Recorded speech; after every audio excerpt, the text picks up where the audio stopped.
Chérie, Oui, madame. que penses-tu pour des foyers toxiques où l'homme ou la femme se sont instables, ne se sentent pas à leur place, où les deux se sont tellement supportés et que rien ne va? Ils ont cherché recours partout auprès de leurs proches, de leur entourage. Rien n'a marché. Et que, en retour, on leur dit que c'est impossible à un chrétien de divorcer. Que penses-tu de cela? Est-ce vraiment possible aux couples chrétiens de divorcer ou pas? Ah oui. En tout cas, je ne vais pas répondre directement. Euh, c'est une question que je dirais, Dieu, lorsqu'il a créé le mariage, Dieu n'a pas créé le mariage pour que les couples divorcent. C'est-à-dire dans l'intention de Dieu. C'est pour que les gens vivent dans la bonté, dans la paix, dans le bonheur. Que la femme se sente à sa place, que l'homme se sente à sa place. Mais les hommes qui ont pris l'institution divine, c'est-à-dire le mariage, ont commencé à en faire autre chose. À ce moment-là, d'autres lois doivent intervenir.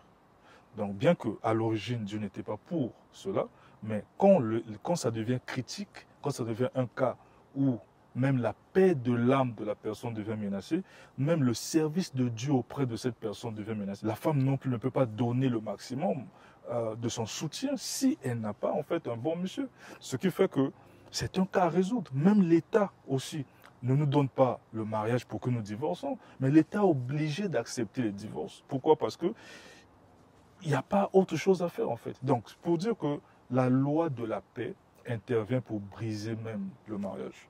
C'est toujours la loi de Dieu.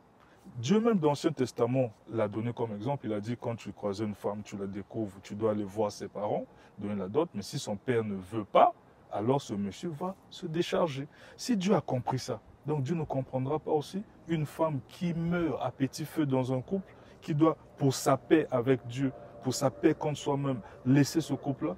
Je pense que ça fait partie de la même chose. L'apôtre Paul, on lui a posé la même question. Il a dit, si l'homme là, ou la femme là, bien sûr, consent de rester avec toi, toi ne le laisses pas. Alors il dit, ben si, il consent de rester avec toi. Mais il y a des choses, tu ne vas pas attendre à ce que l'homme te dise, quitte chez moi pour que tu penses que, pour que tu crois que cette personne ne veut plus. Mais il y a des actes qui prouvent que la personne ne veut plus de toi. Si la personne ne devient bizarre envers toi, te maltraitant, te maltraitant psychologiquement, physiquement et tout, il y a d'autres même qui battent physiquement. Je pense que cette personne est en danger. Et même la loi doit secourir. Et Dieu aussi peut secourir. En disant quoi? C'est vrai que c'était pour une bonne chose, mais vous faites de ça autre chose. En tout cas, pour vous, libérez-vous. Pour la paix. Parce que tu sais aussi, le Seigneur Jésus a dit que si ton pied devient occasion de chute, coupe ça. Ça veut aussi dire le mariage, ça veut aussi dire le travail, ça veut aussi dire même une relation.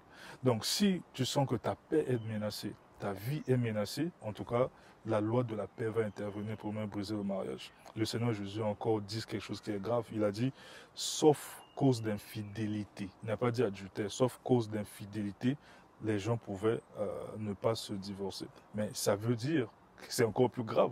L'infidélité, c'est quoi? Les gens pensent que c'est l'adultère. Non, l'adultère fait partie de l'infidélité. L'infidélité, c'est le non-respect de ses engagements. Quand nous nous sommes mis d'accord de se marier, il y a des engagements. Je dois t'aimer, je dois te respecter, je dois être là pour toi, et toi également. Mais si je ne respecte plus ça, je deviens infidèle à cet engagement-là. À ce moment-là, si ça me touche, non, je peux partir. Pour la paix. Donc pour des personnes qui reçoivent des conseils, non, reste seulement, supporte seulement, parce que Dieu ne veut pas le divorce et que la personne meurt à petit feu, je vous conseille tant qu'aux frères, parce que j'ai aussi l'esprit, libérez-vous, car la paix du cœur dépasse toute chose et surtout rien ne doit t'empêcher de servir le Seigneur. Waouh, j'ai aimé la fin, beaucoup plus la fin. Tout a été dit, hein. En tout cas, il n'y a plus grand-chose à ajouter. Libérez-vous avant que les choses ne vous libèrent. Dieu nous a appelés à vivre en paix. Et le mariage, c'est tout avant tout un engagement. Il faudrait faire attention. Le mariage toxique emmène directement dans la tombe. Et le Seigneur veut que nous vivons longtemps et nous quittons ce monde jusqu'à ce qu'il nous rappelle lui-même. Il ne faudrait pas précipiter les choses. Amen. Il faudrait d'abord chercher sa paix et la santé mentale, comme j'aime bien le dire. Puisque comment tu dois bien te sentir. Si tu ne te sens pas bien, puisque comment tu ne sauras pas donner le meilleur de toi. Exactement. Même dans ce mariage. Ici, il n'est pas question de divorcer sans avoir fait l'effort. On doit bien comprendre les choses. Sans avoir essayé, le mariage est beau quand chacun de nous se met à sa place. Exact. Tu dois tenir ton engagement en tant que femme, tu dois bâtir ton foyer en tant que femme sage, tu dois aimer ton mari, tu dois avoir une bonne gestion de ton couple. Exact. Et l'homme en retour, tu dois aimer ta femme comme tu aimes ton propre corps. Exact. Aimer, c'est la respecter, c'est l'honorer. On ne se marie pas pour divorcer. On se marie tout d'abord pour faire la volonté de Dieu. Mais si on ne comprend pas réellement le but du mariage, nous devons s'asseoir, essayer de revoir les choses, essayer de discuter, essayer de mettre les points sur les i. Et si en revoyant encore et que ça ne marche pas, mieux vaut se sauver. Parce que même l'homme aimerait vivre en paix. Peut-être qu'il ira mieux se construire avec une autre. Peut-être que ce n'était pas une vraie chaussure à ton pied. Et que la femme aussi ira mieux se refaire avec un autre. Ici, il est question de vivre en paix et de bâtir quelque chose de solide. Et n'oubliez pas, le mariage ne se limitera pas qu'à vous. Il y a une continuité. Il y a les enfants qui vont continuer aussi le parcours, qui vont répéter les mêmes erreurs que vous. Faites attention et faites le bon choix. Que Dieu vous bénisse. Au revoir.